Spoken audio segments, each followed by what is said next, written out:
চল মাগি চল। আয়নাঘর বানিয়ে হাসিনায় মানুষকে মারার জন্য তাকে ফাঁসির রায় দিয়েছি, তাড়াতাড়ি নিয়ে আয়। আরে তোরা আমারে ফাঁসি দিস নে।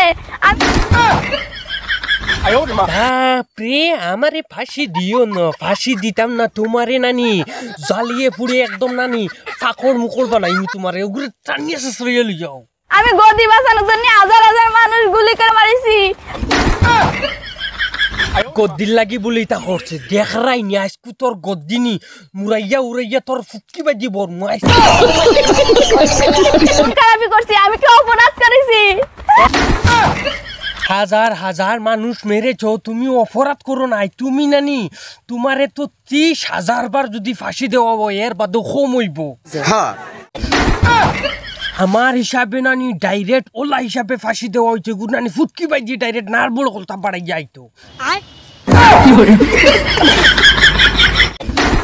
কারণ মানুষ হত্যা করা হয়েছে গিয়া মহাপাপ, আর সেই পাপের কাজ তুমি করেছো, তার জন্য তোমার শাস্তি পেতেই হবে।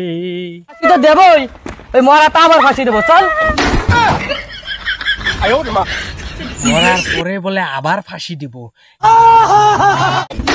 ঠিক আছে, ফাঁসি তো দিতাম, এখন আমি জল্লাদ খানো পাই আইটা খৌসাই। अच्छी जिंदगी जीने के लिए पैसा नहीं, बस हम सफर अच्छा होना। সোনার মাই গো, জল্লাদে দেখি যে সুন্দর বেটি লইয়া হে আরাম করে। আচ্ছা খৌসাই, এই জল্লাদ দি যদি ফাঁসি দেই, হে তো পয়লা নম্বর কল্পনা করবো তার বেটির কথা, এর বাধ্য করবো দুনিয়ার কথা। মুঠতে আমরা ফাঁসি চাই, এখন ফাঁসি দিতাম, আমরা জল্লাদ ঘুরে আনা লাগবে ইমার্জেন্সি হিসাবে। তো আমরা জল্লাদের হয়ে আপনি হাজির হন, চাষিমাই আপনার ফুয়ারে ফাটাক চাই।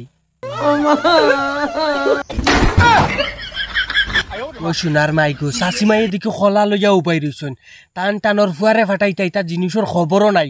ও চাষিমাই, কোন হাইট দান্দাত পড়ি রইছ?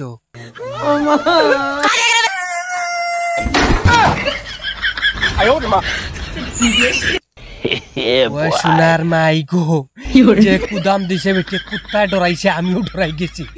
ইলা চাষিমাই যদি আরো 2-4 জন তখন দেশের ভিতরে, দেশ একদম মানে লুয়া টুকরা করলি বা, তো মা তৈছে গিয়া পাফর ফল একদিন আপনারা পাইয়া যাইবা। তো মাত ওখানো যে যতখান ফাফ করবাই, এই ফাফর ফল একদিন হইলে বুকা লাগবো, আর এই ফাফর ফল বুকতে হইলে একদিন সব কারাগারও যাইতে হবে। আর যাওয়ার সময় তুমি যদি পাক পবিত্র না থাকো, তাহলে তোমার যাওয়ার যে জায়গা আছে সেই জায়গায় গিয়া পাইবা সাপ বিচ্ছু কামড়াইব, তোমারে সুই টুই দিয়া কামড়াইব, কুচাইব, ফাড়াইব। তো ওখানেও আমি হইতাম চাই, আজকে যদি তুমি ভুল করতাই না, এই বড় শাস্তি হয় না। আজকে দেশের জনতায় রাজারে বানায় কিতার লাগি, রাজারে বানায় ও কারণের লাগি আমরা জনতায় যাতে রাজার থেকে আরাম পাই, রাজার থেকে মুখর বাসা ব্যবহারে তোমার চলা চরিত্র সব জিনিসও আরাম পাই, যাতে তার কারণে রাজা বানানি। আজকে তুমি রাজা হইয়া দেশ ছাড়িয়া অন্য দেশত থাকা, এর মানে হইল গিয়া তুমি ঠিক না কারণে তো তুমি বিদেশ থাকি বিদেশ ছাড়ছো, কত মানুষের জান খাইছো, আয়নাঘর বানাইছো, হাই রে হাই মানুষের খান্দার কষ্ট।